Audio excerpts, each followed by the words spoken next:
and welcome. I am your handsome King Nerdy Bear. So, this is a video from SGB, Super Gay Brothers, an insulting look at all the games you're looking forward to for the rest of 2022. This looks interesting. Let's react to this. Hey everyone, hateful, overly motivated operator here, and today's video is all about the biggest games coming out for the rest of 2022. But before we get into the video, I'm going to awkwardly tell you to like, comment, and subscribe before you've even watched the video. I'm going to say that doing so will help support the channel, but what I really mean is you're ultimately giving me more money. How was your first half of 2022? I'm sure it was nothing like mine because I've been using that YouTube money and status to hang out with babes, party with bros, and get sneak peeks into unannounced video games. No But enough way! about me, let's start my video. Did I remind you to like and subscribe yet? Sony has been so frugal when it comes to PC ports of their biggest games, but now that they've tasted the sweet, sweet nectar of Steam, there's no going back. It only took 4 years, but finally, Marvel fanboys who aren't Sony fanboys finally get to experience 2018's Spider-Man on their sick new graphics card that's about to be outdated. Shoot your streams of white sticky goodness all over a beautifully rendered New York City. Experience a thrilling Spider-Man story that doesn't rely on 3 separate Spider-Man actors to be good. And bask in the glory of not being left out like Xbox owners. Spider-Man releases on Steam and Epic on August 12th. Oh, remastered. Holy When crap. I first played Saints Row back in 2006, I couldn't believe what I was playing. A shitty Grand Theft Auto clone that replaces the fun, tight gameplay of GTA with Michael Rappaport. As the series grew, it became more of its own thing to the point where Saints Row 4 involved aliens, superhero powers, and computer simulations. The Saints Row franchise has never been afraid to go over the top to the extent that even GTA was too afraid to go. And that's what made Saints Row so special. The rebooted Saints Row coming in August is dropping everything that made the franchise unique by adding a more grounded world, diverse SJW teammates, and generic gameplay that makes even Agents of Mayhem blush. Saints Row releases on August 23rd. They took out the penetrator. Now we know the game's going to flop. Did you hear? There's a new Lord of the Rings game coming out. Is it remasters of the Two Towers or Return of the King? Shadow of War 2? Battle for Middle-earth 3? No! It's Gollum the game. Daedalic Entertainment heard all of your cries and they're finally making a game based on Middle-earth's very own down-on-his-luck crackhead. My precious! Apparently the game limits combat. But seriously, they're actually making this game? Which makes sense since the main protagonist has the body of a bulimic midget. Wow. See the world through the eyes of the most bulimic midget character that tried betraying and killing all of your favorite characters from the films. Get immersed in the... Yeah, there's no selling this game.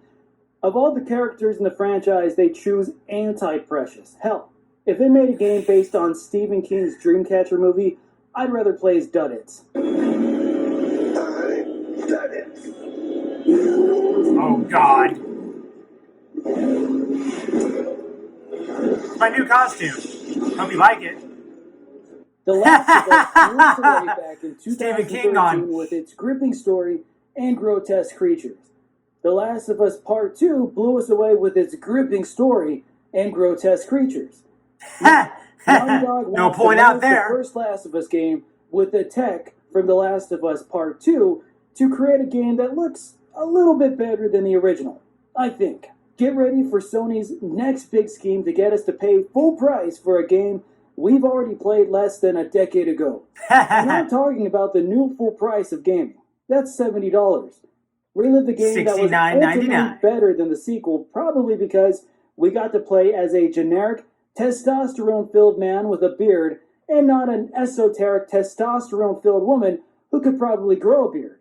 The Last of Us Part 1 releases on September 2nd for PS5 and eventually PC. Developer Spiders, yes, that's the name of their studio, Spiders, showed the double-A indie world Spiders all into with Greedfall. by copying the BioWare game formula into a 17th century fantasy setting. Now they're showing their creativity again by taking the From Software formula and putting it into a Bloodborne-like setting with Steel Rising.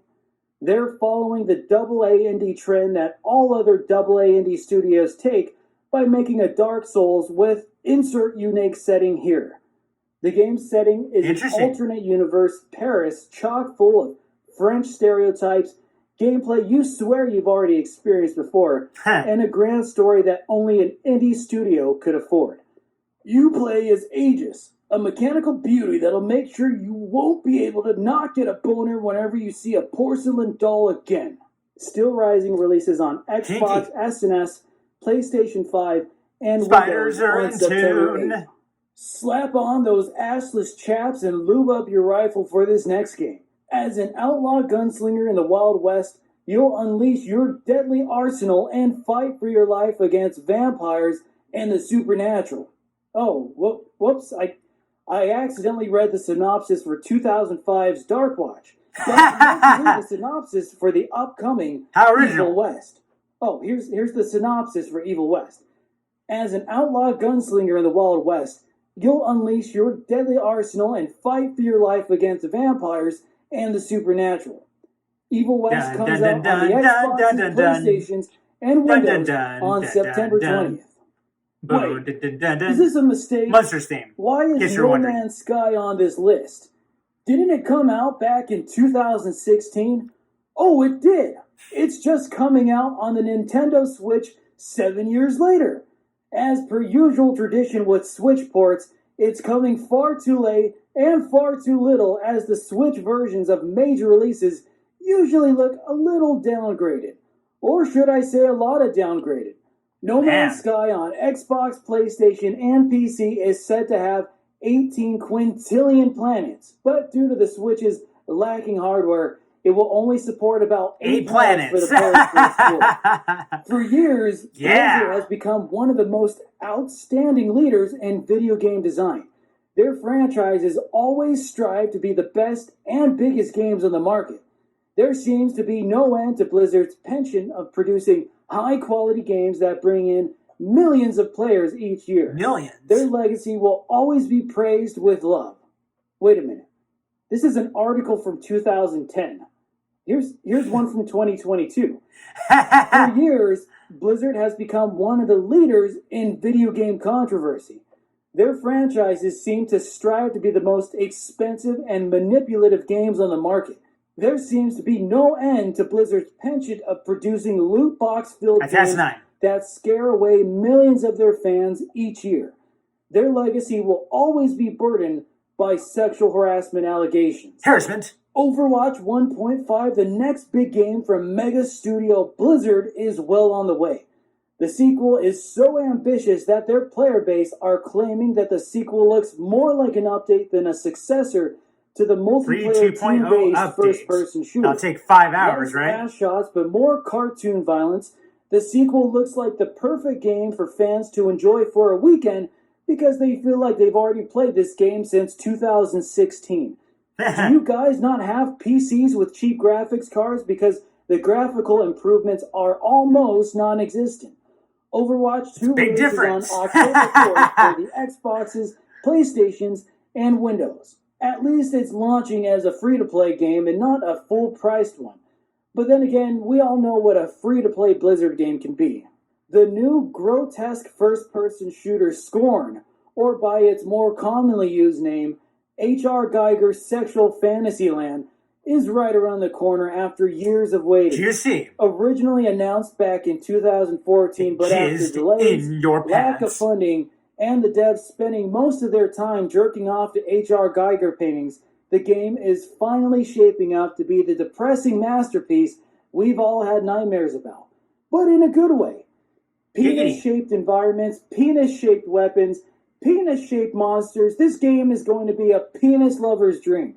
Don't be surprised if you catch your mom playing it.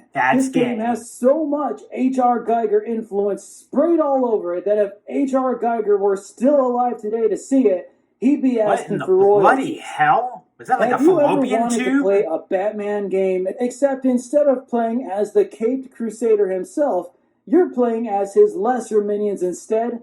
Me neither. But Warner Brothers Games wanted a multiplayer Batman to sneak in microtransactions after the reviews are in. Oh, of course. So get ready for Gotham Knights. Batman is now a dead man. Commissioner Gordon never lived to be an old man. And the developers figured they're removing all the major players in the Batman franchise, so why not exclude the Joker too? So get ready for the most un-Batman game that's ever taken place. I am so glad that I did not download this game. That completely revolves around Batman. Play as 4 different members of the Bat family. Soar across Gotham as Batgirl. The one instance I wouldn't mind if they added Bat Nipples microtransactions. Awkwardly hop like a bunny as Red Hood. Wait, isn't he a villain? Or play as 2 separate Robins. Anti-hero, I guess. If they're going to have 2 different Robins in this game, why not just let us play as 2 different Batmans at the same time? No, it doesn't make sense, but Halo co-op seemed to do fine with it. Defend Gotham with 2-player co-op, upgrades, costumes, and a state-of-the-art slow-mo mode. Oh wait, that's just a terrible frame rate. You know, after this game, I take back everything I said about Arkham Knight. Even though half the game was inside the Batmobile, now that jump was pretty cool on the Batmobile. Better than this. Gotham Knights releases on Xbox S and X, PlayStation 5, and Windows on October 22nd. Now, time for Call of Duty Modern Warfare 2. And the only thing I have to say about this game is there is no way in hell this game can do better than the original Modern Warfare 2 back in 2009. Modern Warfare 2 comes out on, who gives a fuck? These games are the same exact thing every year. Yeah. You've helped him kick some Greek God of War, Ragnarok. You've helped him kick some Norse god ass. You've helped him tap that ass. Now, sit back into the beard of Kratos in this rebooted franchise with God of War Ragnarok. You've seen Kratos' younger days as a pent-up 30-year-old man full of rage and other things. He'll never get ahead in life. Oh, damn. Kinky. And now see him older, wiser, and probably dealing with erectile dysfunction because he doesn't bang a single chick in these new games. After defeating Zeus himself, Kratos must face his most complicated challenge yet, taking care of his estranged son after his wife decided to take a permanent trip to Valhalla. Oh yeah, and Kratos also has to fight Fat Thor. God of War Ragnarok releases on PlayStation 4 and 5 on November 9th. It's been 10 years in the making, but it's finally here. Oh, Skulls and Bones. Oh, yeah. Assassin's Creed Been wondering about Black this. Flag's spin-off game that's not really a spin-off is docking its way to consoles and PC. After years of delays, redesigns, and figuring out how to make the lamest pirate game ever, Ubisoft has finally said fuck it, and they're finally putting it on store shelves. Skull and Bones is following Destiny's 10-year plan, except Destiny's 10-year plan started when the game released. Skull and Bones' 10-year plan started when it was still on the drawing board. After the recent gameplay reveal, Skull and Bones is causing pirate fans to attach their peg legs, insert their hook hands, and reinstall Sea of Thieves and Black Flag because those are ultimately pretty much that's what games. That game looks like. Seeing the game in action is the biggest upset to pirate fanatics since Amber Heard left her poop deck in Johnny Depp's cabin. Gross. But honestly, did anyone really think this game was going to be good? Skull and Bones releases on Xbox S and S, PlayStation 5, and PC on November 8th. The legendary franchise that single-handedly made sure Nintendo didn't share the same fate as Sega Pokemon. and doesn't involve an ignorant depiction of an Italian man is coming out with a brand new installment. Here we go! The popular series that confuses their fans by naming their sequels with random colors and not in numerical order is back. The game that makes PETA think digital cartoon animals need to be saved is well on the way. The media giant that has caused people to get killed from playing their game had a swastika on a common. Oh, man. And thought a racist depiction of someone of that's African descent a very good similarity would make there. A great pocket monster is making its way back into your pasty white hands. The series that has a monster roster of almost 900 Pokemon, but only includes a quarter of that in their games, is limping its way back into your miserable life so you can fork out at full price for a game that you've been playing since 1996. Pokemon Color 1 and Color 2 is releasing on Nintendo Switch on November 18th. Now, time for Sonic Frontiers. Sonic Frontiers. Oh, really? Sonic Frontiers. Is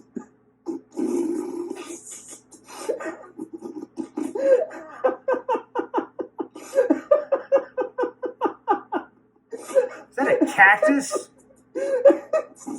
Oh, it's a drill. Okay. Sonic Frontiers releases on the Xboxes, PlayStation, Switch, and Windows in Q4 of 2022, but I'm pretty sure it's going to be blurring its way to 2023. Dead Space was a legendary game about dead, reanimated space zombies returning from the dead after being killed by EA.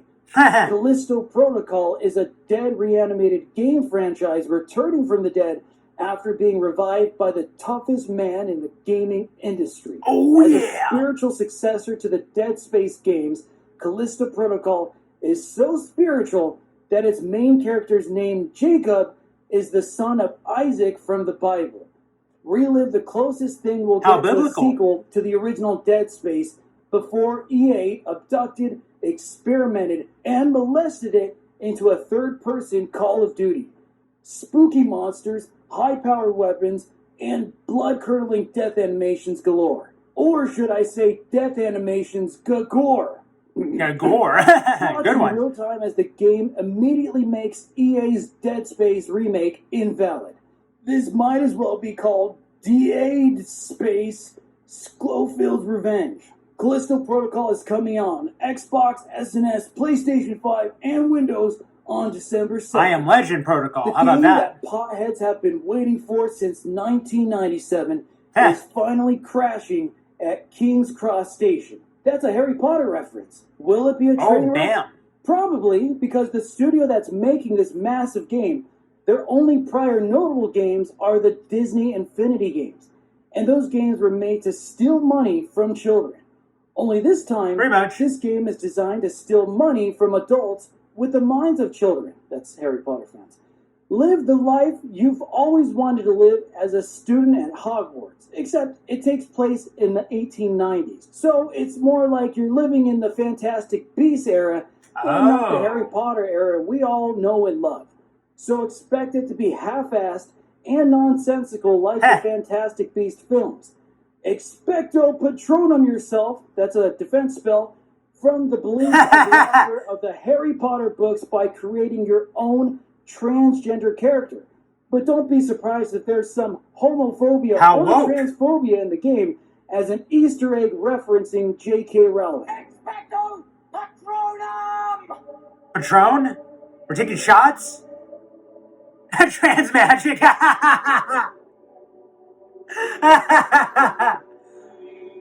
For my next trick, it's going to be called Transmission.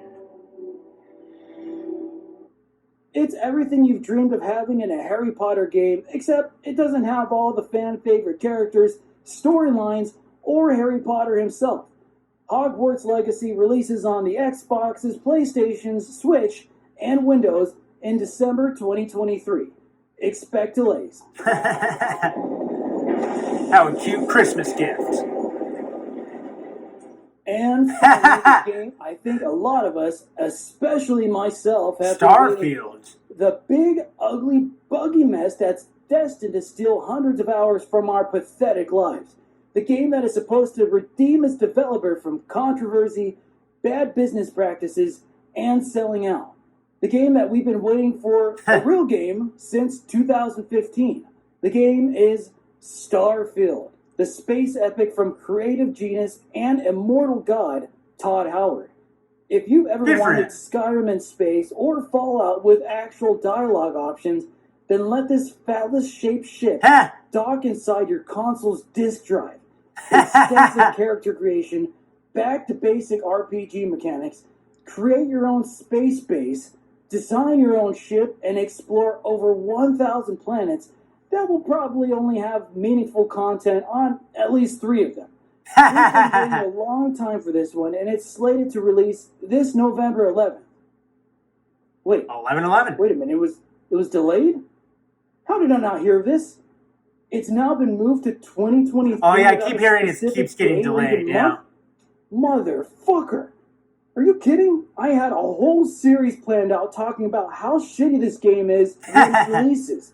There's 7 different videos that I was going to rip this game a new asshole and help build up views for controversy. Okay. What am I going to do now? Oh well, I guess I'll go back to hating on Diablo Immortal like everyone else. There you have it, folks. The biggest games coming out for the rest of 2022. There's not much to look forward to except remasters, remakes, and half-baked new IPs. Once again, 2022 shows that the modern game industry still sucks, but we're all going to fork out our paychecks to keep it running. This has been Hateful, Overly Motivated Operator, and you should really like, comment, and subscribe to my channel. Donate as much money as possible to Patreon. Give me your money. And tell your friends and family about me. I need all the money I can get because this YouTuber mansion isn't going to pay for itself. And I will die before I have to go back to working at Burger King. See you next time, you fucks. Funny stuff there. I'm just curious about these comments because every time I watch some of their videos, there's always like 1 or 2 mean comments. So let's see what we have. Let's see. Taz the Yellow. Yeah, I had enough after 9 minutes. Decent premise, but could stand refinement. And SGB responds with, "Thank you for the feedback. We really appreciate you taking those 9 minutes to check out the video. It means a lot." Yeah. I was expecting more mean comments, but that's okay. Maybe one day they'll have like 100 mean comments out of 1,000. About 10% of mean comments. Hey, you never know. I like to dream too. Post your comments down below. Let me know what you think about my reaction to SGB and this overall video. And yes, the future of gaming, modern gaming is simply, we're going to just release it half-assed. If you're really lucky, maybe 2/3 ass. And the rest of it, we'll just add it on patch updates, title updates, secret updates, background updates, updates to the updates, updates to the updates of the updates of the other updates, behind the updates. I'm sure there's a supervisor behind the supervisor in charge of the supervision of those updates. I'm pretty sure that's a thing. You never know. You never know. Until next time, same Handsome King content, same Nerdy Bear reactions. Just want to be there for it. Aware.